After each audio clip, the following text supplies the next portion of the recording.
कि अब तक पिछले लगभग सवा साल में यानी 1/1/2020 से अब तक लगभग 1050 करोड़ रुपए से अधिक की संपत्ति जो है कुर्क की गई है। जहां अवैध रूप से बिल्डिंग्स बनाई गई हैं तो जो बिल्डिंग का कानून है उसके अंतर्गत उनको ध्वस्त भी किया गया है।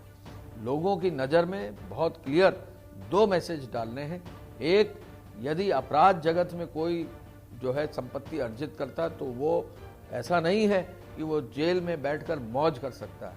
यह है कि उसकी संपत्ति जब्त होगी और अगर अवैध रूप से कोई निर्माण कराया है तो वो निर्माण भी ध्वस्त होगा। नमस्कार, स्वागत है आपका यूपी तक में। मैं हूं कुमार अभिषेक।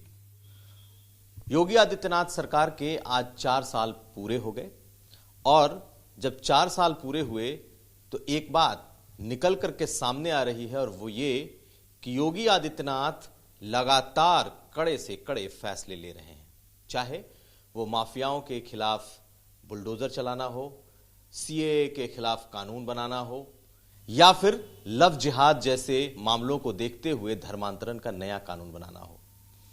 जिस तरीके से बाहुबली और माफियाओं के खिलाफ कार्रवाई चल रही है, इसकी चर्चा पूरे देश में है। लेकिन योगी आदित्यनाथ के इन फैसलों को कौन क्रियान्वित करा रहा है? कौन है उत्तर प्रदेश का बुलडोजर मैन? हम आपको मिलवाते हैं अपर मुख्य सचिव गृह अवनीश अवस्थी से। सर, यूपी तक में आपका स्वागत है। Thank you. नमस्कार। सबसे पहले बात यह कि 4 साल पूरे हो गए और आज 4 साल के इस पूरे होने पर मुख्यमंत्री ने अपनी बातें कही कि उन्होंने क्या किया है। और सबसे बड़ी बात जो निकल करके आई कि उन्होंने दावा किया कि लॉ एंड ऑर्डर बिल्कुल कंट्रोल में है, क्राइम कम हुआ है और कई ऐसी चीजें हम लोग देख रहे हैं जो देश में कहीं नहीं दिखती। मसलन जैसे बड़े माफियाओं और बाहुबलियों के खिलाफ कार्रवाई, बुलडोजर चलना, घर गिरना, सबके पीछे कहीं ना कहीं आप हैं। देखिए, इन सब के पीछे माननीय मुख्यमंत्री जी का तेज है, यूपी पुलिस की मजबूती है। पूरा जो पुलिस का अमला है, डीजीपी से नीचे का पूरा अमला है और कहीं ना कहीं एक क्लोज मॉनिटरिंग जो माननीय मुख्यमंत्री जी लगभग एवरी डे लेते हैं वो है।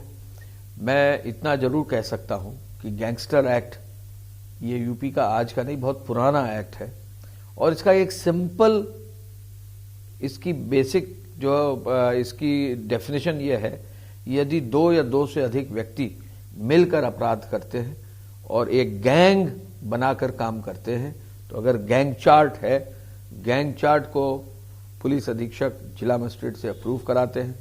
दोनों आज की तारीख में कमिश्नरेट में खुद सीपी वहां के मंजूर करते हैं, कोर्ट ले जाते हैं और ऐसे गैंगस्टरों पर सख्त से सख्त कार्रवाई करने का प्रभाव होता है।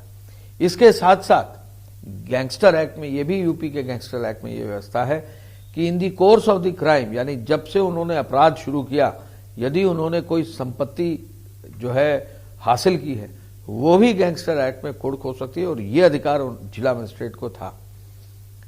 मैं इस बात की हमें खुशी है कि माननीय मुख्यमंत्री जी का जब ये मार्गदर्शन मिला तो पिछले सालों में 20 से 25 करोड़ से ज्यादा संपत्ति कुर्क नहीं हो सकती थी, लेकिन माननीय मुख्यमंत्री जी ने कहा कि कोई भी किसी भी तरह का माफिया हो, भू माफिया हो, शराब माफिया हो, खनन माफिया हो, शिक्षा माफिया हो, फॉरेस्ट माफिया हो या जो बड़े बड़े माफिया जितने हैं, किसी को छोड़ना नहीं है, सबके खिलाफ कार्रवाई करना है।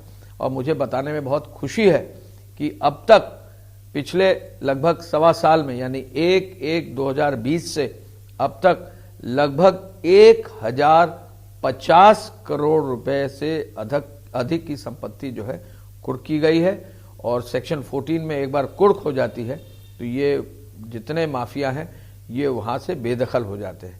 इसके साथ साथ बहुत सारी ऐसी संपत्ति है जो कुर्क हुई है, वो अवैध रूप से यानी बिना नक्शा पास कराए जबरदस्ती सरकारी जमीन पर उसको बना लिया गया।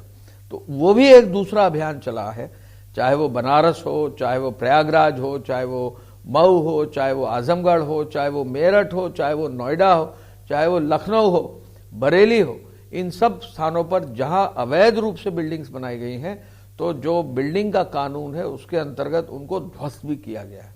लोगों की नजर में बहुत क्लियर दो मैसेज डालने हैं। एक, यदि अपराध जगत में कोई जो है संपत्ति अर्जित करता है तो वो ऐसा नहीं है कि वो जेल में बैठकर मौज कर सकता है। यह है कि उसकी संपत्ति जब्त होगी और अगर अवैध रूप से कोई निर्माण कराया है तो वो निर्माण भी ध्वस्त होगा। मैसेज गांव-गांव तक, शहर के कोने कोने तक जाना है कि यदि अपराध कोई करता है तो उसको सरकार छोड़ेगी नहीं। आप तो बुलडोजर मैन हो गए, जगह जगह बुलडोजर चल रहे हैं, चाहे अतीक अहमद हो, चाहे मुख्तार अंसारी हो, या फिर उनके जैसे और भी बाहुबली और जिन्हें माफिया कहते हैं वो हों। सबके घर, मकान, यहाँ तक कि पुश्तैनी मकान तक पर बुलडोजर चल रहे हैं। देखिए, हम कानून से सब बंधे हुए हैं। ये गैंगस्टर एक्ट की प्रक्रिया जो है, जिला मजिस्ट्रेट गैंग चार्ट बना के माननीय न्यायालय में, जो जिले स्तर के जो गैंगस्टर एक्ट के न्यायालय होते हैं उनमें दाखिल करते हैं। वहां से फिर नोटिस होती है तो कोर्ट्स उसको बकायदा देखती हैं कि क्या ऐसा है। लेकिन देश में ऐसा दिखता नहीं है कहीं कि कहीं इस तरीके से जेसीबी जाए और पूरा का पूरा मकान भरभरा करके ताश के पत्तों की तरह गिर जाए। ये तो हम उत्तर प्रदेश में ही देख रहे हैं। तो ये माननीय मुख्यमंत्री जी का ही एक निर्देश है, वो गृह मंत्री भी है हमारे।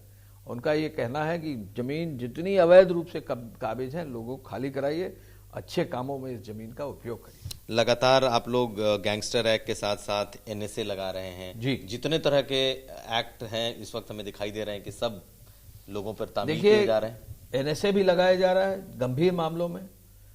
बहुत बड़ी समस्या खनन की है, बहुत बड़े समस्या कहीं कहीं बहुत डेलाइट जो है कोई इंसिडेंट होता है तो वहां एनएसए लग रहा है।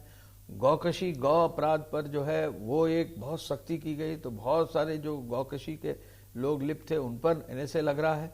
बहुत सारे लोग जो फॉरेस्ट और इन सब चीजों में जो है लिप्त हैं तो वहां पर भी है। और कोई बहुत बड़ा कोई क्राइम करता है तो सब पर एनएसए लगाया जा रहा है।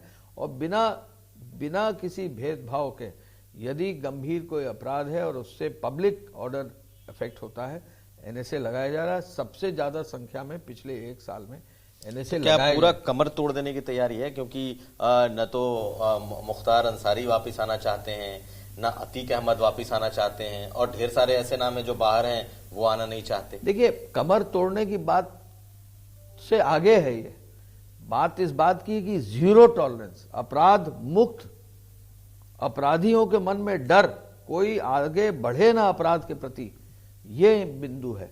मैं एक एरिया आपको बताना चाहूंगा कि महिलाओं के प्रति और बच्चों के प्रति पॉक्सको कोर्ट्स में, जो महिलाओं को कोर्ट्स में जब हम लोग ने पिछले 17 अक्टूबर नवरात्र से जब से मिशन शक्ति शुरू किया है, सैकड़ों मामलों में जो है आजीवन कारावास हो गया है। सैकड़ों मामलों में जो है 10 साल से अधिक की संख्या हुई है और कई मामलों में फांसी की सजा भी हुई है।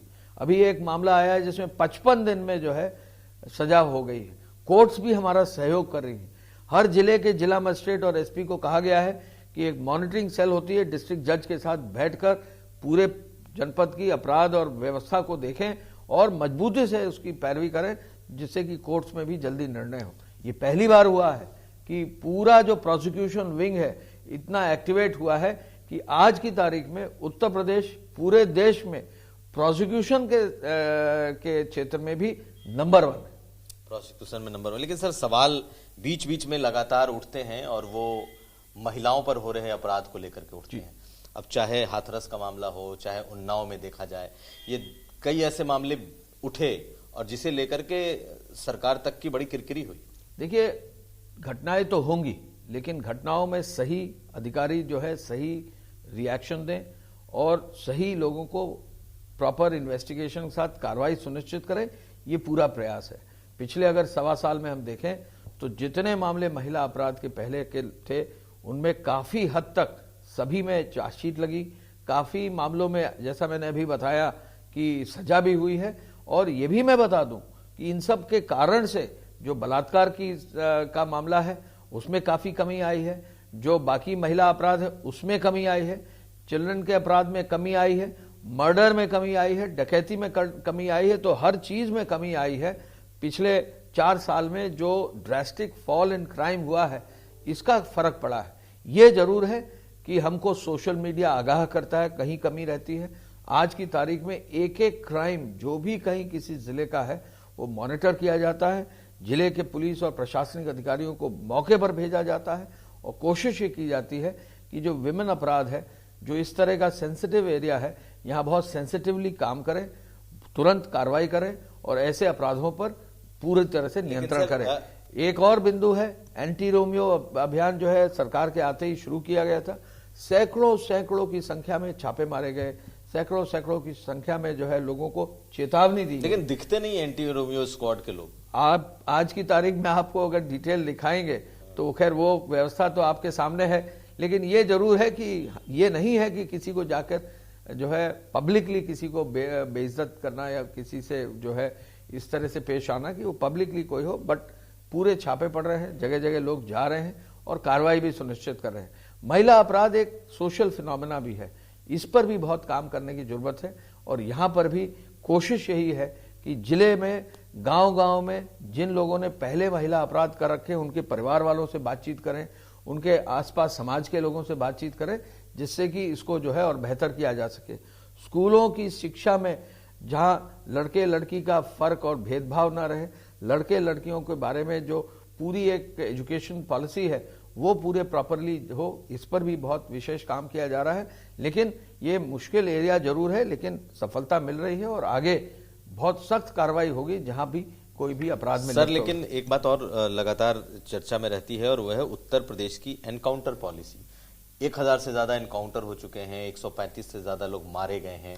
अभी आप लोगों ने जो लिस्ट जारी की और उसका अगर सियासी तरीके से जो उस पर चर्चा आई उसमें कि एक खास समुदाय के लोगों को टारगेट भी किया गया और ज्यादातर लोगों के पैर में गोली भी लगी, तो ये कौन सा फॉर्मूला आपके पास है जिसको? देखिए, एनकाउंटर कोई, मैं ये कह सकता हूं, एनकाउंटर कोई ऐसा नहीं है कि कोई व्यवस्था बनी हुई है।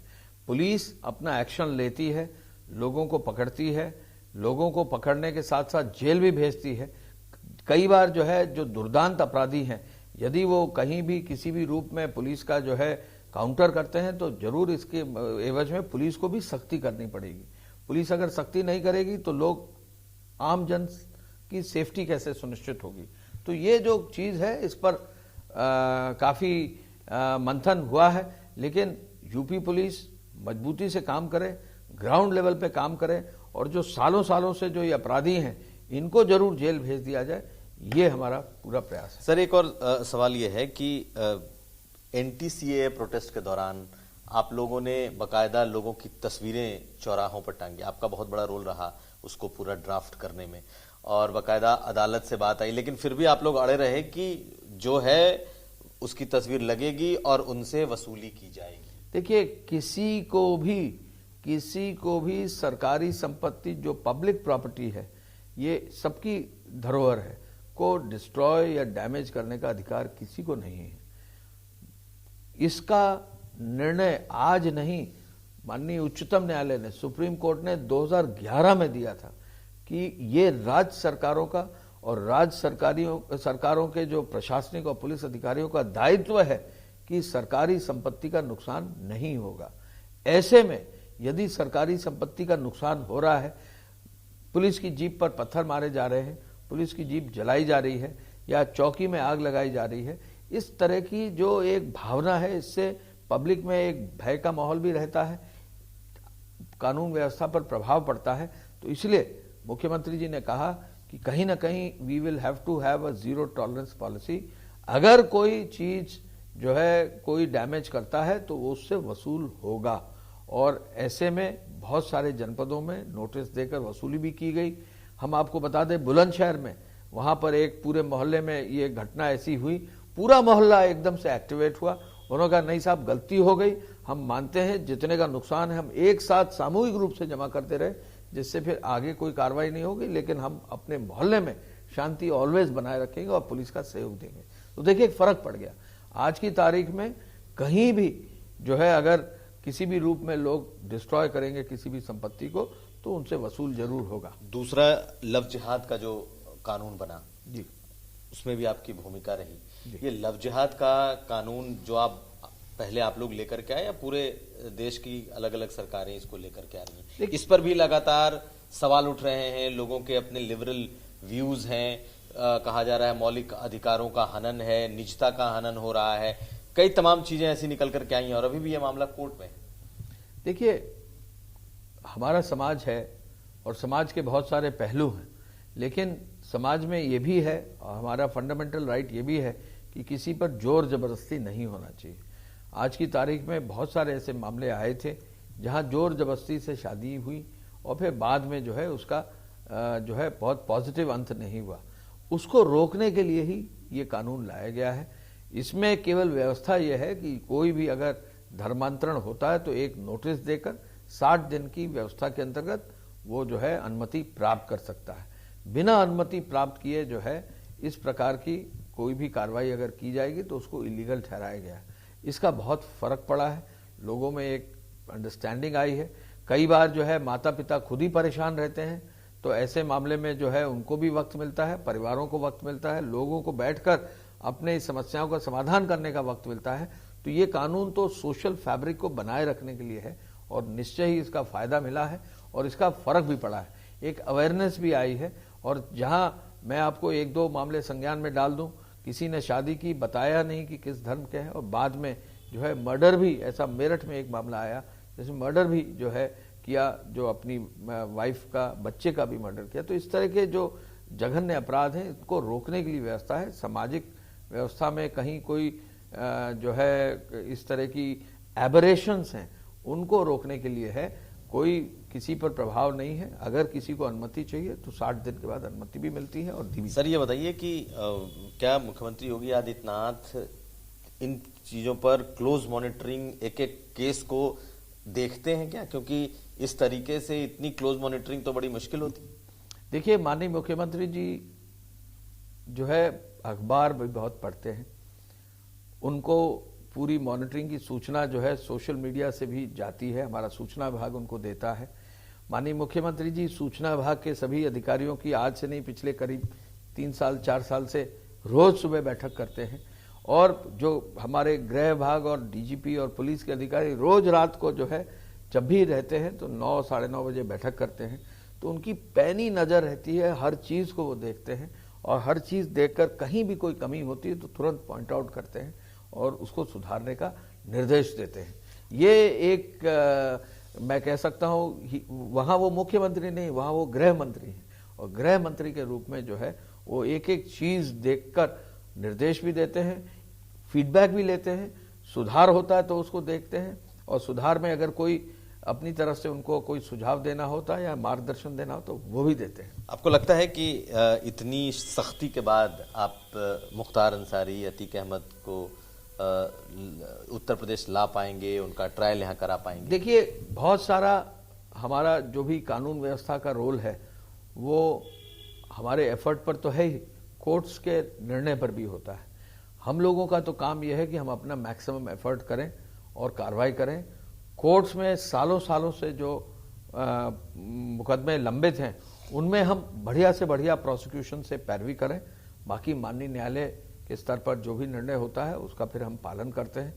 हम कोई नाम नहीं लेना चाहेंगे, लेकिन ये जरूर कहना चाहेंगे कि अपराधियों के मन में भय, कानून व्यवस्था की पूरी मशीनरी को पैदा करना बहुत जरूरी है।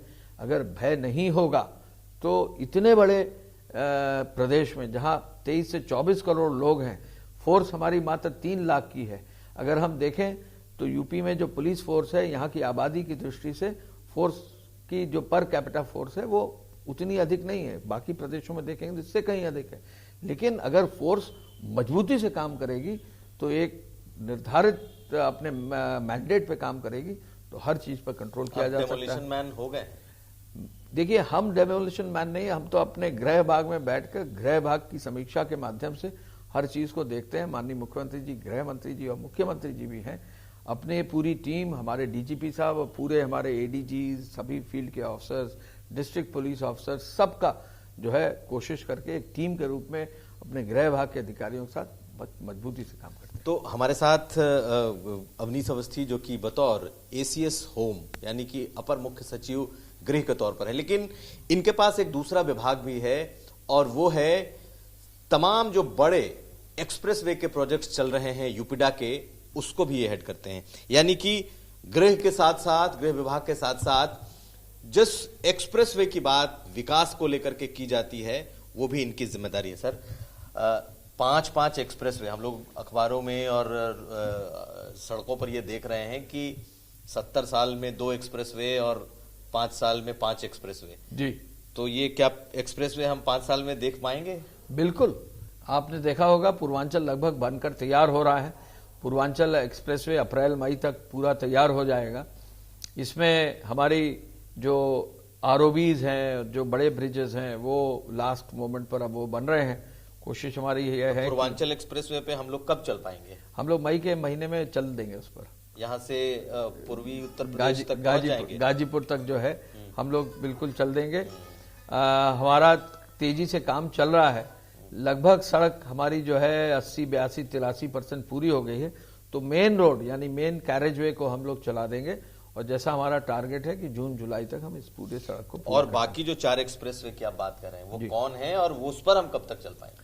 देखिए, बुंदेलखंड एक्सप्रेसवे भी 50% पूरा हो गया। मुख्यमंत्री जी अभी खुद देख कर आए हैं और उन्होंने उसका हवाई दौरा किया है। मौके पर एक यमुना का ब्रिज भी देख के आए हैं। यमुना का ब्रिज जो है, जो हम बना रहे हैं बुंदेलखंड एक्सप्रेसवे में, वो नेशनल रिकॉर्ड बनेगा उस यमुना के। इस साइज के पुल को इतने कम समय में जो बनाने का काम हुआ है। बुंदेलखंड एक्सप्रेसवे हमारी कोशिश है कि दिसंबर तक इसको जो है इसी साल दिसंबर 2022, यानी कि हम 2 एक्सप्रेसवे इस साल उस पर हम चल सकेंगे। बिल्कुल। और इसके अलावा जो गोरखपुर से आजमगढ़ हम लोग बना रहे हैं लगभग 96 किलोमीटर की सड़क, जिसपे घाघरा का एक बहुत बड़ा पुल बन रहा है, उसको भी जो है हम लोग कोशिश कर रहे हैं कि मार्च तक उसको भी जो है हम हर हालत में पूरा कर दें। तो ये 3 एक्सप्रेसवे जो है इस वित्तीय वर्ष में हम पूरा कर देंगे। यानी कि जो नया वाला जो वित्तीय वर्ष यानी कि चुनाव में जाने के पहले 5 में से 3 एक्सप्रेसवे लोगों को समर्पित कर देंगे। माननीय मुख्यमंत्री जी का प्रताप है, वो हर दिन इसको भी मॉनिटर करते हैं, हर चीज देखते हैं, खुद जाते हैं, खुद हेलीकॉप्टर से हम लोगों को साथ ले जाके एक एक स्थान जो रेलवे ओवरब्रिज है, ब्रिज है, सब चीज देखते हैं। तो निश्चय ही ये पूरा होगा। मैं ये कह सकता हूं कि हमारा प्रदेश ऐसा है कि ये प्रदेश जो है अपने इंफ्रास्ट्रक्चर प्रोजेक्ट्स के प्रति विशेष रूप से जो है मुख्यमंत्री जी का मार्गदर्शन है कि उसको आगे बढ़ा रहे हैं। हमारा जो इंफ्रास्ट्रक्चर प्रोजेक्ट्स है उसमें बड़े बड़े जो कॉन्ट्रैक्टर्स हैं पूरे देश के, वो काम करना चाहते हैं। बुंदेलखंड एक्सप्रेसवे का आपने नाम लिया है। ये बुंदेलखंड एक्सप्रेसवे चित्रकूट से इटावा तक आएगा और फिर यहाँ से लोग दिल्ली चले जाएंगे। तो पूरा बुंदेलखंड एक तरफ से टूरिज्म के लिए, इंडस्ट्री के लिए, वहाँ के फूड और फूड प्रोसेसिंग इंडस्ट्रीज के लिए, हर तरह से जो है ट्रांसपोर्टेशन के लिए वो एक बून होगा। और एक तरह से और डिफेंस कॉरिडोर क्या यही है या अलग है? डिफेंस कॉरिडोर हमारा झांसी में है, अलीगढ़ में है, कानपुर में है, लखनऊ में है, आगरा में है। ये कब तक तैयार होगा? देखिए, डिफेंस कॉरिडोर तो एक सतत प्रक्रिया है। अलीगढ़ का जो हम लोगों ने 45-50 हेक्टेयर का डिफेंस कॉरिडोर का प्लान किया तो पूरा बिक गया और हमारी कोशिश है कि अगले महीने तक रजिस्ट्री करके काम भी शुरू करा देंगे। लगभग 1000 करोड़ का इन्वेस्टमेंट उसमें आ गया है। इसी तरह कानपुर में हमारा पहला दूसरा जो है इन्वेस्टमेंट अब आ रहा है। हम बड़ी बड़ी कंपनीज को जोड़कर डिफेंस कॉरिडोर के काम को आगे ले जा रहे हैं। कोशिश हमारी है कि जल्दी से जल्दी इस काम को आगे ले जाएं। लेकिन जो सबसे महत्वपूर्ण बिंदु है वो गंगा एक्सप्रेसवे है। कुंभ की कैबिनेट में, विशेष कैबिनेट जो कुंभ की थी, उसमें माननीय मुख्यमंत्री जी ने, सरकार ने इसकी घोषणा की है। मुझे बताने में खुशी है कि अभी हम लोग ने बहुत जल्दी ही रिव्यू किया था। कुंभ के बाद 1 साल के अंदर गंगा एक्सप्रेसवे पर भी सैंक्शन गवर्नमेंट ने दे दिया है। लैंड अब एक्वायर हो रही है। कल 1000 हेक्टेयर जमीन हमारी पूरी एक्वायर हो गई। 7000 हेक्टेयर हमें एक्वायर करनी है। इस काम को भी बहुत तेजी से कहां से शुरू होगी और कहां तक जाएगी? ये मेरठ से शुरू होगी और प्रयागराज से जाएगी फर्स्ट फेज में। और सेकंड फेज में जो है कोशिश ये है कि हरिद्वार से मेरठ और प्रयागराज से वाराणसी को भी जो है हम जोड़ सकेंगे। एक और बात जो अवनीश अवस्थी के साथ जुड़ती है वो ये कि इस पूरे अयोध्या के मंदिर निर्माण का जो कमिटी है या फिर शुरू से अभी तक इनका अहम रोल रहा है। सर, अगर मैं सही हूं तो अयोध्या मंदिर जो बन रहा है या फिर पूरा अयोध्या जो शहर नए तरीके से उसको एक धार्मिक शहर के रूप में विकसित करने की जो तैयारी है, उसमें भी आपका बड़ा रोल है। ये बताइए कि जो श्रद्धालु हैं वो कब तक रामलला के दर्शन उस मंदिर में कर पाएंगे और वो जो अयोध्या शहर है वो विश्व प्रसिद्ध जो जिसकी कल्पना की गई है कि नगरी बनेगी, वो कब तक बनेगी? क्योंकि वो आपकी जानकारी होगी आपके पास इस बात की। देखिए, अयोध्या का मैं पहले कलेक्टर रहा हूँ 97 में, तब से हम लोगों ने देखा। 2017 में माननीय मुख्यमंत्री जी ने पहली बार वहाँ दीपोत्सव ऑर्गेनाइज करने के लिए निर्देश पर्यटन को दिया। पर्यटन विभाग ने कुछ काम शुरू किए। अब तो मुख्यमंत्री जी ने एक कह दीजिए एक बुके ऑफ प्रोजेक्ट्स वहाँ इम्प्लीमेंट करने का निर्देश दिया है, और उन्होंने ये भी तय किया कि हर हफ्ते 10 दिन में जो है अयोध्या के सभी प्रोजेक्ट्स का वो रिव्यू करेंगे। एयरपोर्ट बन रहा है, मेडिकल कॉलेज बन रहा है, वहाँ पुलिस का एस्टेब्लिशमेंट बन रहा है, रेल विभाग वहाँ पर एक नया रेलवे स्टेशन बना रहा है। वहाँ पर जो है मैं ट्रस्ट का एक्स ऑफिशियो मेंबर हूँ, चूंकि गृह विभाग में हूँ। ट्रस्ट ने अब जो है पूरा एक्सकवेशन पूरा करके मंदिर का निर्माण भी शुरू कर रहे हैं। मंदिर के परिसर का भी जो है अब व्यवस्था उसकी बनाई जाएगी। कहाँ तक मंदिर निर्माण पहुंचा ये है? जहाँ तक मेरी अभी जानकारी है कि पूरा जो है उसका जो फाउंडेशन है वो पूरा एक्सकवेशन पूरा हो गया, और एक्सकवेशन के बाद अब बेस से जो है फाउंडेशन शुरू होगा, और फिर जब जमीन लेवल तक आएगा तो फिर पत्थर लगा कब तक हम लोग मंदिर का स्वरूप जमीन के ऊपर देखना शुरू करेंगे? अब देखिए, ट्रस्ट के विदिन ये कार्य हो रहा है, तो मैं तो यही कहूंगा कि हम ट्रस्टी हैं तो हम लोग तो यही प्रयासरत हैं पूरे। इसमें जो है चंपत जी जो सचिव हैं, अध्यक्ष जी जो है नितिन मिश्रा साहब इसको देख रहे हैं, निर्माण कमेटी के अध्यक्ष हैं, तो सब जोर शोर से लगे हुए हैं, और इसमें जल्दी से जल्दी हो ये सभी लोग इसमें जुटे हुए हैं। L&T कार्य कर रहा है, टाटा जो है कंसल्टेंट के रूप में कार्य करे, तो देश की सबसे बड़ी कंपनीज काम कर रही है। मेरा ख्याल है कि बहुत तेजी से काम होगा। और दिव्य शहर के रूप में बसेगा अयोध्या? जी, धर्मार्थ कार्य को अब जिम्मा दिया गया है कुछ हिस्से का, तो धर्मार्थ कार्य भी इसमें, जैसे काशी विश्वनाथ के काम को टेकअप किया था धर्मार्थ ने, उसी प्रकार धर्मार्थ कार्य विभाग जो है अयोध्या के भी कुछ कामों में लगेगा। पर्यटन लगेगा, आवास विभाग लगेगा, इसमें जो है PWD विभाग अपने कार्य करेगा। तो हर विभाग को जोड़कर वहां पर एक बड़ा प्लान जो है आवास विभाग तैयार कर रहा है, उसी प्लान के विदिन सभी विभाग जोड़कर काम करेंगे। बहुत धन्यवाद सर, यूपी तक से बात करने के लिए आपका बहुत शुक्रिया। Thank you. तो ये थे हमारे साथ अवनीश अवस्थी, बेहद करीब मुख्यमंत्री के, टीम 11 के सबसे अहम सदस्य, और जिस तरीके से जितने अहम विभाग इन्होंने पूरे मुख्यमंत्री योगी आदित्यनाथ के कार्यकाल में अभी तक हैंडल किए हैं, ये अपने आप में एक मिसाल भी है, एक रिकॉर्ड भी है। कुमार अभिषेक, यूपी तक।